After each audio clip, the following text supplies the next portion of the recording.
Winston? Winston? Come back with that leg of lamb.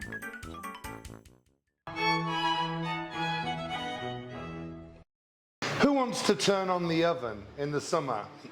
Not you, right? Not me either. It's too warm to be cooking inside. Today I'm going to share with you a no-bake cheesecake recipe. And this is a recipe that I prepared for the royal family when they were at Balmoral Castle up in the 50,000 acre estate up in the Scottish Highlands. At Balmoral Castle, they have an abundance in the gardens of raspberries, strawberries, frais de bois, black currants, red currants, gooseberries, all the soft berries. Scotland is just the perfect climate for growing these beautiful berries. And the royal family would actually have those berries most nights just to take out on a picnic, take out to the hills on a barbecue. But at the same time, we'd have to come up with new ideas and new recipes. Well, to make a cheesecake, vanilla bean cheesecake, and then top it with some gorgeous Balmoral soft berries, doesn't get much better than that when you're talking about a dessert, a pudding in the summer. Rather than the usual cream cheese in the cheesecake and then, putting eggs in there and baking it in the oven, I'm actually making mine using cottage cheese. So it's much lighter and much creamier. And if you make this one at home, I know you're gonna love it. So I start off with a springform pan. I find this easier because, we can pop it and then the cheesecake just looks absolutely perfect. But I like to line mine with some parchment paper.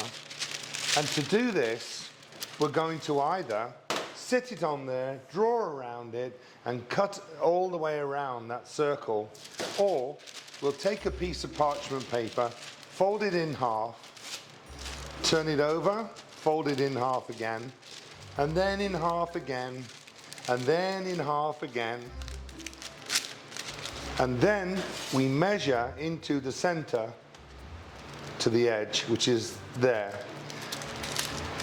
Tear that piece, open it up, and we get a beautiful circle that sits neatly in the bottom of the pan.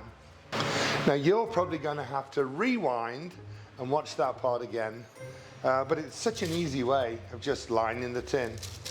Once we've done that, now we can start making the base for the cheesecake. And I'm going to start off with some graham crumbs and some brown sugar. And I like to add, just for texture, some very finely chopped pecans and a little lemon zest in there too. Next, I'm going to add some unsalted butter and just mix all of these things together.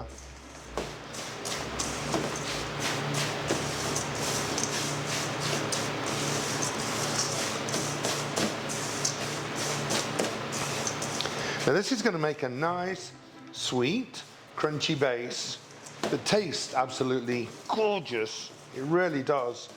I like the base on its own, just a snap, because the butter sets it firm, and you can just eat it in chunky pieces. So once you've mixed all that together, then we can pour it into the mold.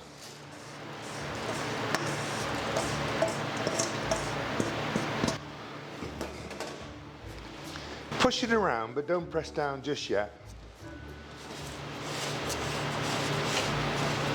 Once you've got it lightly even and covered, then what I do is I take one of my cup measures and I can press all the way around and push it down.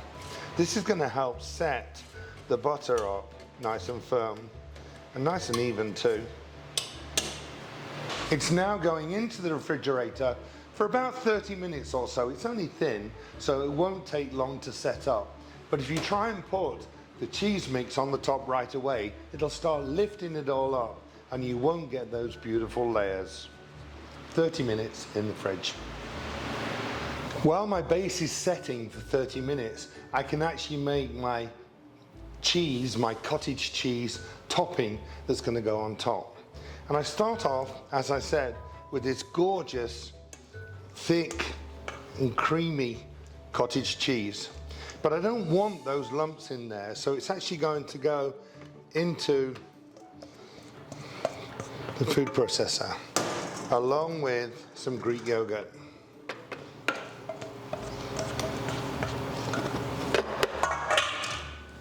And I'm going to blend those until it's nice and soft.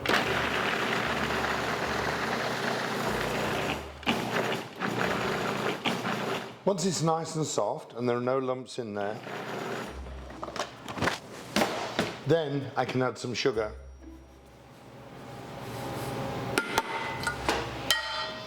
And some vanilla paste. I'm going to blitz this together till it's all mixed in. Now the recipe is in the description below, so you can make this at home. You've got all the ingredients in there. And I'll say that again, the recipe is in the description. Now I'm only saying that twice because I get so many comments on my feed, people saying, we don't turn on to watch your twaddle, you talking. We want the recipe so we can make the dish. But the recipe's there in the description below. Got it? Actually, talking a thumbs up, give me a thumbs up as well for the recipe. Subscribe if you haven't already, and leave me a comment below. But don't leave me a comment saying, where's the recipe? It's in the description.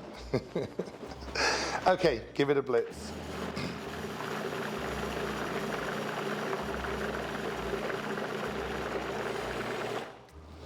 Righty, now that's all mixed in, I'm going to take out, look, see, it's just like cream, all of it. I'm going to take this mix now and just pour it into my bowl. And then into there, I've got some whipped cream, and I'm going to add the whipped cream into that as well. And just lightly whisk this into the cottage cheese mix. Now, because it's not cream cheese and it's not eggs, it needs something to help make it set. If we pour this directly on top of our base, it won't set up. It'll be a mess. So what we use is a little gelatin, and I've got some lemon juice and some powdered gelatin that I'm putting in there. And I whisk these together until they're all mixed in. And then I'm going to put it on the heat and just warm it enough so it starts to soften. I just warm the gelatin and the lemon juice until it starts to soften and get nice and runny. What I don't want to do is boil it. If I boil it, then that's going to stop the gelatin from setting my mix. Once it's nice and soft and runny, I can then pour this into my cheesecake mix. Make sure you get all of it in there, because everything is nicely measured. And then quickly now mix this gelatin into the mix. And you have to do this quickly, because otherwise the gelatin sets and you get big lumps of gelatin in the mix, and that's not good. We want it all nicely mixed in so there are no chunky pieces of gelatin. And that is our base. That's our vanilla bean cottage cheese cheesecake base. So now my base is set firm, I'm going to lay this on top. So spoon into the center of the tin, and then we can flatten it from there.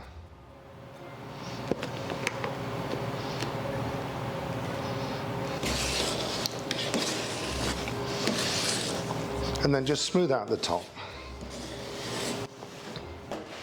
It's now going into the refrigerator, preferably overnight, but at least for 3 or 4 hours, so that it sets up nice and firm. The last thing we need is when we spring unload it, it just collapses into the fridge. After 3 or 4 hours or overnight in the refrigerator, my cheesecake is set up nice and firm.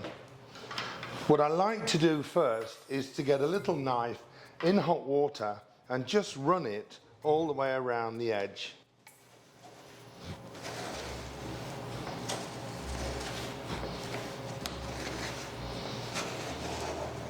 Now I can just unclip and carefully lift off. How beautiful is that cheesecake? Once you've carefully lifted it off the base, and be careful, make sure you take off the parchment paper too, then it's ready for decorating with the soft fruit of your choice. And it can be peaches, cooked soft peaches. You can do raspberries and take the raspberries and just lay them all neatly on top. You can take strawberries and slice them and toss them in a little sugar and put them on top.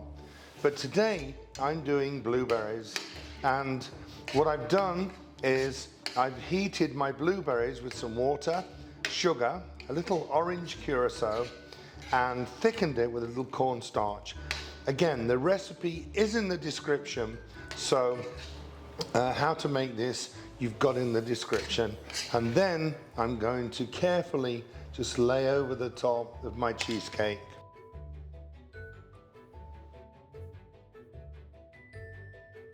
The delicious royal recipe at Balmoral Castle for the no-bake cheesecake looks amazing. Look at those fresh berries on the top. Beautiful, soft, creamy center.